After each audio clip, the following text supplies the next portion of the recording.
So give me 1 second here. Let me get this shared to the trim page so it's on point. While I'm doing this, be so kind yourself to hit the share button to bring somebody in, to let them know that we are here. And there is something that I need to say. Y'all know how it is with me. You know I got something to say. That's just point blank. Ain't no way you can spend time with God and not have something to say. No way. There's no way that you can spend time with God and not have something to say. Because this is the thing about God. He speaks. Not only do you talk, but God talks back. So there is no way that you can spend time with God and not have something to say. There's going to be something that can be said because God talks back. He talks back. He doesn't have those conversations as to where you're the only one that's saying something and he's just sitting there not paying any attention. About the only way you're going to get God to not respond to something is if you haven't followed the last thing that he said to you. Don't miss what I just said to you. About the only way that you are going to not get God to say something is if you have not followed the last thing that he said to you. I'm going to say it for you again. About the only way to have conversation with God and he not respond is if you have not obeyed, if I have not obeyed the last thing that God said to me. That is when. Because he's still waiting for me, for you, to obey the last thing that he said. So why should he continue to talk progressive with me if I can't even obey the last thing he said? So a lot of times when you're not hearing the voice of God, it is because you are not, or you have not followed the direction or the instruction of something that God has said. So there is no need of him to continue to talk to you. There is no need for him to talk to you about the next stage when you are not even following through in the current stage. So I always have something to say as long as, and will have something to say as long as I continue to progress in the things that he and I talk about. When we talk, I let him talk back. He say, do Delphine, I say, okay, sir. Sometimes it's a hesitation because it's not always easy to just obey him like that. Because sometimes he have you to say some things you really want me to say that? Or do some things, for real? You want me to sow that, give that? And so it comes in that context. So it's a little drop back with it. But he will always talk to you. He will always talk back. You will always hear some things. Hold on 1 second, y'all. Hold on 1 second. 1 second. Let me take care of something right quick.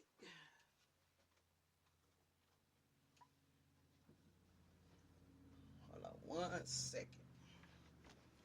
All right. All right, I apologize about that. So if you were saying, so if you happen to be one of the people that say, well, I've been asking God, I've been talking to God, but I ain't heard God say nothing back to me. Well, chances are he's not saying anything because you have not obeyed. You haven't obeyed the last thing that he said. Okay, Donna, yeah, I'll leave it up for you to go back to catch it. So you haven't obeyed the last thing that he said. You haven't followed that instruction. So the one thing that I want to talk to y'all tonight about is I want to talk to you about the importance of having a mentor in your life. I want to talk to you about mentorship. And I feel like I need to do this because of the simple fact, like I said, there are things that are coming about. There are some great things that are coming. There are so many avenues that are opening up. I've been doing so much research here lately, so on things that I have not ever even stepped into before. Areas and all of things that I haven't had any type of interest in before. Maybe because it was not my time to have interest, or maybe because I just wasn't aware to have any interest of it. But there are so many great things that are on the horizon, and you need to set yourself up to have you a mentor.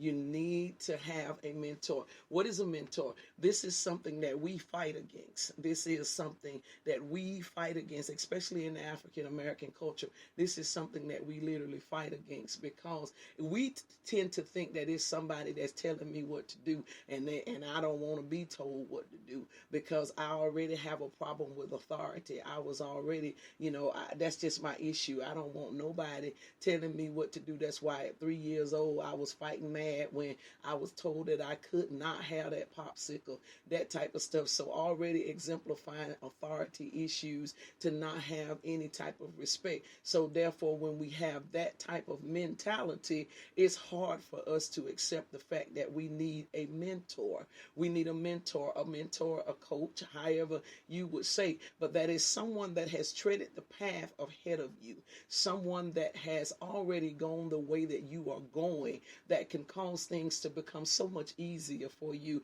as to where you don't have to struggle as much in doing things. So much is out here now. So many opportunities are presented and being presented and set in motion to be presented.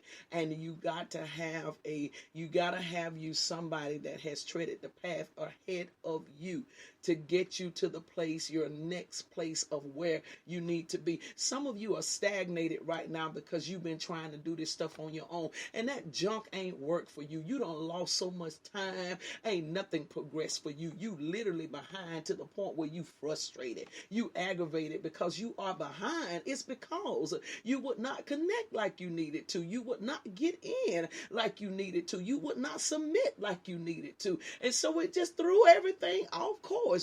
Just knocked everything. Some of the frustration and struggle, it is not the fact that it's the devil. Stop blaming everything on the devil. It is because you were not submissive. It is because you will not allow yourself to be shaped, to be molded. Let's talk a little bit about this. Let's talk about how Moses was Joshua's mentor. All throughout the Bible, you're going to see how this stuff happens, how it sets up. It called him Moses' minister, which meant his mentee.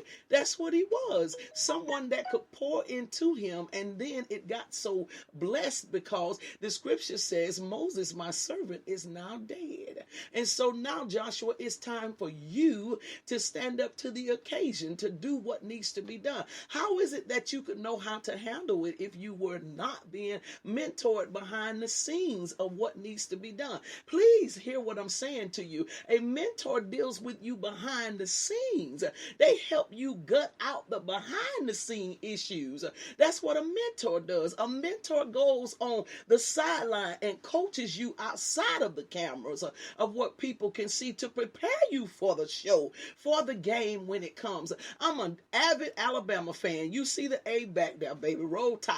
I was looking yesterday in one of the Alabama groups that I follow, and this lady said, is anybody else scared about the Ohio game? Is anybody else besides me, you worried about it? And I'm normally not one to comment because I don't like those long threads of comments.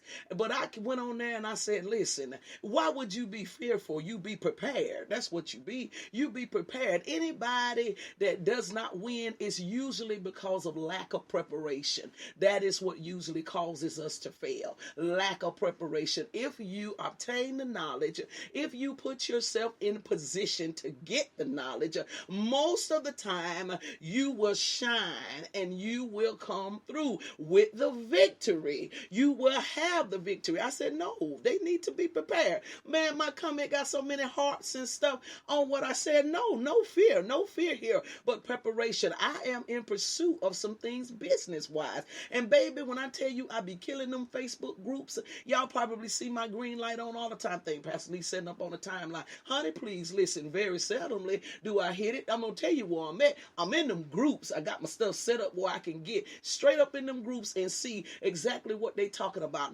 Black nonprofits and all that kind of stuff. I'm in them groups. I'm looking to see where these people have treaded, and I've even inboxed a few of them, and they have become covenant connections with me that are helping and assisting me in some things, because you gotta have a mentor. You got to have somebody. So Joshua had Moses. Yeah.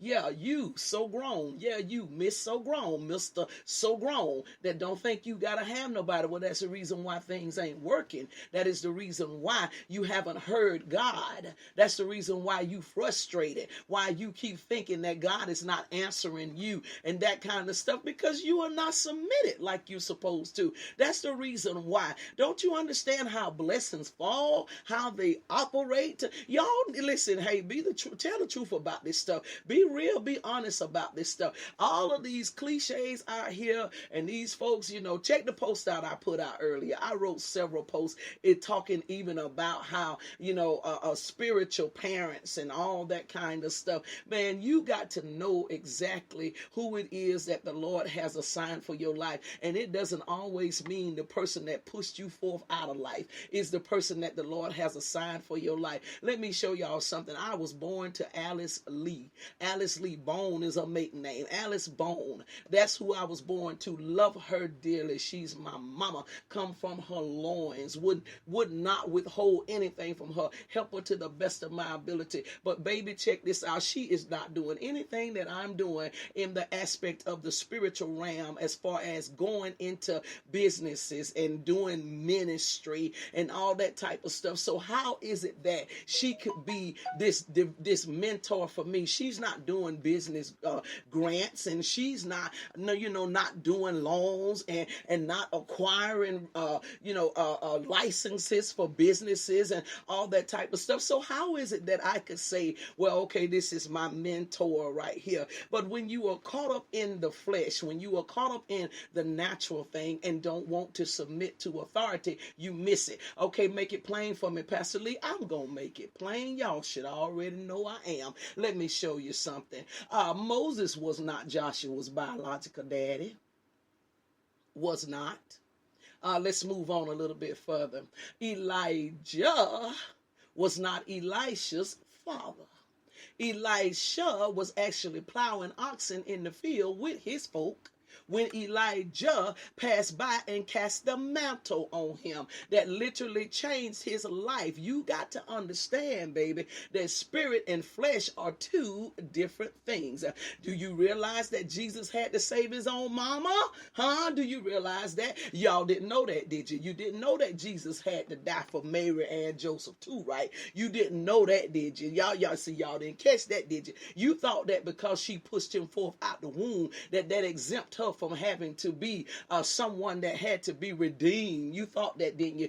You thought because the Bible called her a pure virgin, that just meant that she hadn't had sex with nobody. That didn't mean that she had a perfect life.